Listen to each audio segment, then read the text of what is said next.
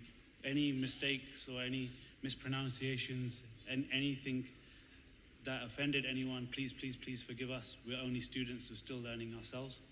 I believe the next program will be starting shortly. Vaheguru Ji Ka Khalsa, Vaheguru Ji Ki Fateh. Sat Sri Akal.